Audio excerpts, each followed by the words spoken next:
lupa kegiatan PKK yang mungkin karena kegiatan PKK ini sudah sejak menurut Mama itu bilang sudah sejak Rai Merdeka.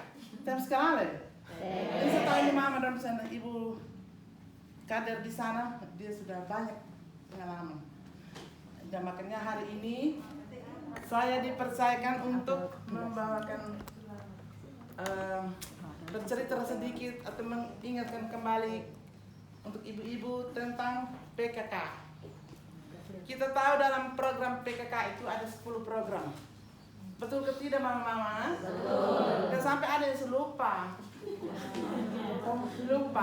Dia sudah lupa juga.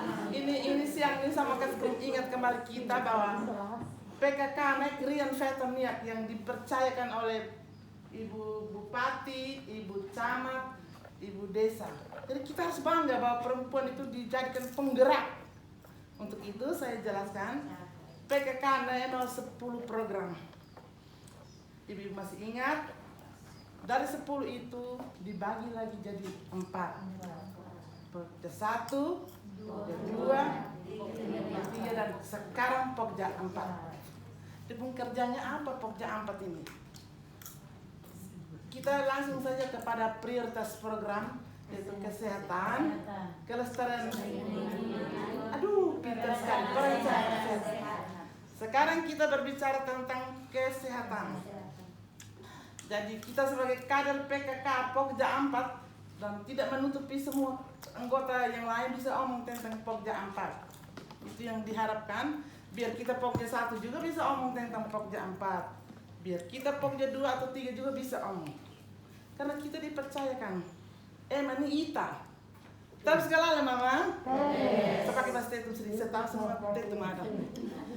Jadi kita dalam program kesehatan di PKK, kita ini mengolah, meningkatkan derajat kesehatan keluarga dan lingkungan. Itu dengan memberantas menanggulangi penyakit menular, berperan aktif, menurunkan angka kematian ibu dan bayi dan balita. Kalau kita tidak aktif, yang tadi baca untuk ibu kita tahu ya, karena kita tidak bekerja, betul ke tidak? Betul. Kita datang di sini kita minta balita berapa tidak tahu. Jadi bukan kita mau cari kesalahan tapi kita berperan aktif untuk menurunkan angka kematian ibu, bayi, balita. Serta tidak lupa pula kalau kita kerja di posyandu, Mama, pasti kita tahu status gizi bayi. Di mana di posyandu itu ada bayi gizi kurang. Kita sebagai kader PKK jangan membiarkan itu berlarut. Karena gizi kurang akan menjadi gizi buruk dan yang dinamakan stunting yang sekarang lagi gencar untuk ditanggulangi. Itu kita peran sebagai kader PKK Pokja 4. Kemudian kita harus membina kegiatan di posyandu dan kita harus mendukung kegiatan yang berbasis kesehatan seperti ada salah satu program sementara gencar yaitu kegiatan dari Pijar Timur yaitu STBM. Itu di sini ada 3 desa, ada kader STBM. Ini kami saling kenal karena saya kader STBM Kabupaten. Mama dari Kusa ini kader STBM desa. Dia pekerjaannya atau dia pun cara untuk ini dia punya kegiatan-kegiatan itu ada 5 pilar. 1, stop buang air besar di sembarang tempat. Berarti kita tidak lagi seperti tradisi dulu kita membuang air besar di semak-semak dan belukar. Dan ini ibu-ibu saya mempunyai pengalaman waktu Bapak masih kepala desa. Itu ada satu ibu datang dari kota, dia mau buang air besar, dia ke hutan. Tidak lama ada satu bapak naik dari kali, benar naikkan kebetulan desa saya itu di pinggir kali, namanya kali Benenali. Terus dia permisi dia sebentar duduk begini, kan orang kota ini kan pakai celana tau. Jadi dia bareng begini terus itu bapak datang. dia berteriak ini bilang bapak nih aku nanehen ya, bapak ini mau bersetubuh dengan dia dan terjadilah perkara. Iya, jadi di situ sekarang ini ada program yang tidak boleh ada lagi berak sembarang di situ. Ada program yang stop buang air besar di sembarang tempat. Berarti kita buang air di mana saja ibu? WC. Dan ini program ini sudah ada dukungan dari bupati dengan terbitnya Perpu nomor 27.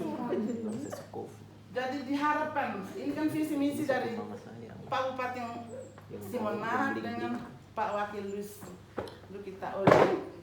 Pada tahun 2023 itu semua keluarga di kabupaten ini tidak buang air besar sembarang tempat lagi. Berarti harus memiliki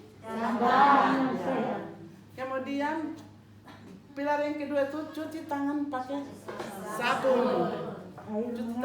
Cuci tangan pakai sabun ini ada banyak cara sampai 7, tapi semua cara sama. Hanya diharapkan tidak mencuci tangan di baskom atau ember, tapi pakai air mengalir. Mama tidak perlu geram. Isi air di cerek atau botol dengan pertolongan satu orang dia buat begini. Itu yang disarankan. Iya. Kemudian ada pilar 3 lain, mungkin Mama Kader tolong pilar ketiga. Yang ketiga, tadi yang pertama sudah. Ya sudah, cuci tangan sudah. Ada yang ketiga. Yang ketiga mengolah sampah keluarga. Ya. Mengolah sampah keluarga itu diharapkan dari program STBM ini diharapkan setiap rumah itu harus ada tempat sampah. Baik di rumah, baik ada kita pisahkan sampah kering dan sampah basah. Kemudian tidak sampai di situ. Di belakang rumah harus ada lubang sampah. Yang berikut pengamanan air minum dan makanan rumah tangga. Itu makanan yang dimasak itu diharapkan sampai masak. Jangan pisang dimasak sampai setengah saya. Bapak pulang dari kerja, Mama sender pisang yang setengah mantap. Bapak kena sudah nanti lapor bilang KDRT. Padahal ibu pun salah. Betul ke tidak ini? Betul. Kalau di sini saya omongin karena terjadi. Kemudian air itu harus sebelum minum harus dimasak sampai mendidih, dulu baru minum. Karena kita tahu kalau air tidak mendidih akan terjadi seperti 10 tahun lalu terjadi kolera. Waktu itu di sini tidak ada, toh? Tidak ada. Ya, tapi kami di VN ada, dan itu sekarang tidak terjadi lagi. Dan makanan dan minuman itu harus ditutup. Kenapa ibu ditutup? Supaya jangan dihinggapi lalat, serangga-serangga seperti lalat, tikus, kecoak, dan lain-lain. Karena itu semua dapat menyebabkan penyakit. Ya. Kemudian ada satu pilar lagi, mengolah sampah, mengolah air limbah rumah tangga. Air limbah rumah tangga itu misalnya dari kamar mandi, dari WC, dari sumur, cuci piring.